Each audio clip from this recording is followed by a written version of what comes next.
you stand as you are able for the reading from the gospel? From Matthew chapter 13, verses 31 through 33, and then 44 through 52.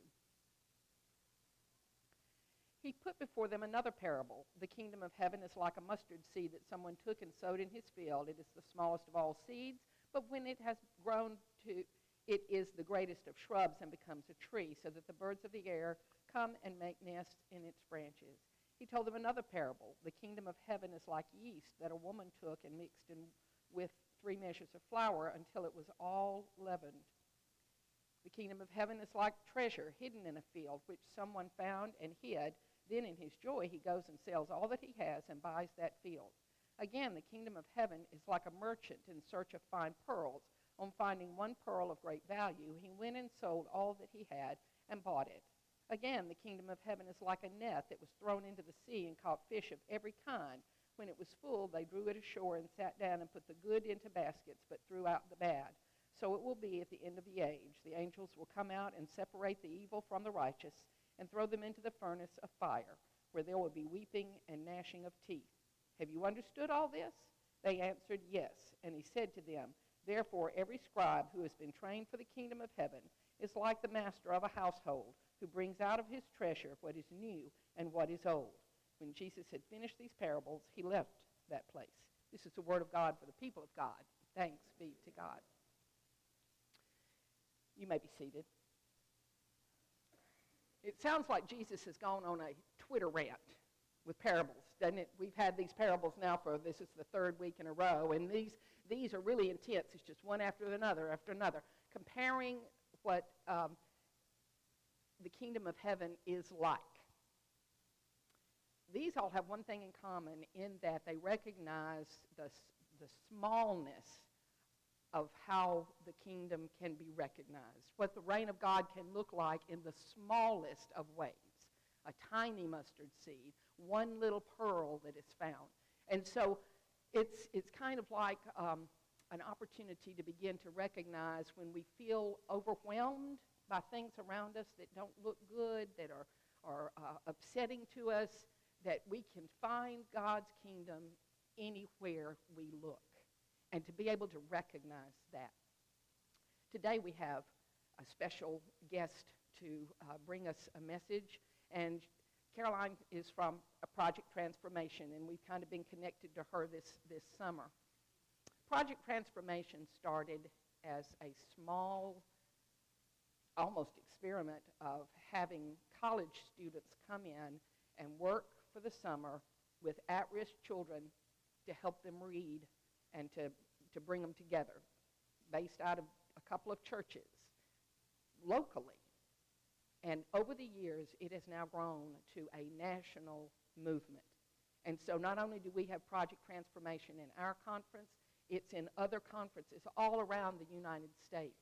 And it is peopled by these interns who come in for the summer and spend the time giving themselves to help these children in need. Churches volunteer to help them read, and I just thought it'd be a great opportunity for us, because this church has been such a powerful supporter of Project Transformation for as long as I've known it to be around, and it's just part of what we do in the summer, and we help feed the interns, we volunteer, and we read with the children, and I just think you would like to know a little bit more about some of the interns that are here with us today. And so I'm inviting Caroline, it is Caroline, isn't it, Wilson, to come up and share the pulpit up here and tell us something about herself and her message for us today. All right, thank you, and good morning, everyone. My name is Caroline Wilson, and I'm from Knoxville, Tennessee. I attend Wofford College in Spartanburg, South Carolina, so I'm a little ways from home this summer. This is my first summer with Project Transformation, and it's also the first time that they've had my position as a volunteer coordinator. So I'm excited to be here to tell you all a little bit about it. Before this summer, I'd never even been to Texas, but now I've seen more of Dallas than I feel like many of the locals have. I'm a bio and math student on a pre-med track, but I discovered Project Transformation through my school's Spanish department, and recognize the program as a unique opportunity to combine my love for children with my passions for Spanish and education in a setting that also serves the local community. This summer, I've had the opportunity to learn, teach, and explore, and I've grown in my leadership and professional skills in a wonderful faith-filled environment. I grew up in a Presbyterian church and at a Catholic school all through middle and high school, and I actually attend a Methodist college. So this summer has really introduced me to the United Methodist Church and has allowed me to grow in my faith as well.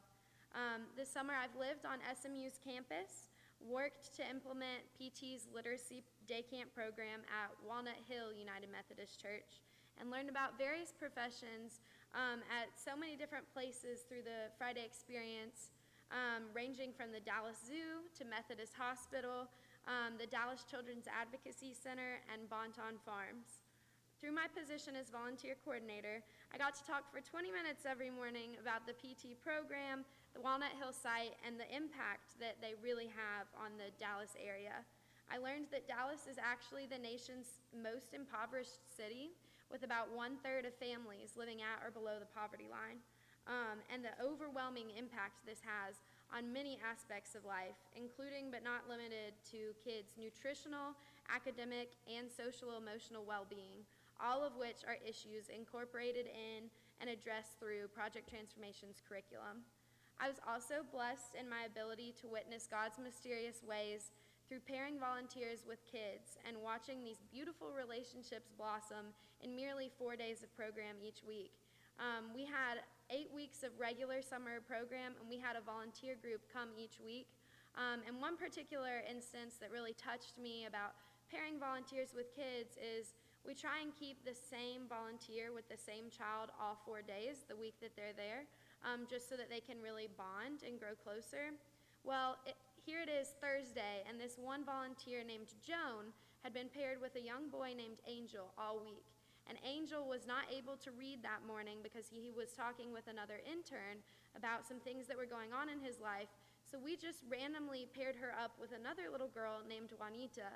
And through that day, just a random occurrence that allowed Joan to be paired with Juanita helped us find out a lot of things about Juanita's life that we didn't know coming from her outside background, and so we were able to help her get the assistance that she needed just through that one interaction she had with a volunteer. So that was kind of one of the most special ways that my role kind of played in every morning. I also got to share Project Transformation's mission statement and really see how it was lived out through the program. So this year it's new in wording just a little bit, but kind of the same mission and purpose that Project Transformation was founded for, and that's to engage young adults in purposeful leadership and ministry, to support children in holistic development, and to connect churches and communities. And that is just what we do at our 10 sites in the North Texas chapter, which is the first of 8 chapters nationwide. I have been so blessed to be a part of this amazing organization, and I'll carry the memories and relationships I've made with me forever. So I just want to thank you all for your support for me, the other interns, for all the dinners you guys have brought to SMU, any other hours you've put in praying or volunteering, because that helps us make a difference too. So thank you.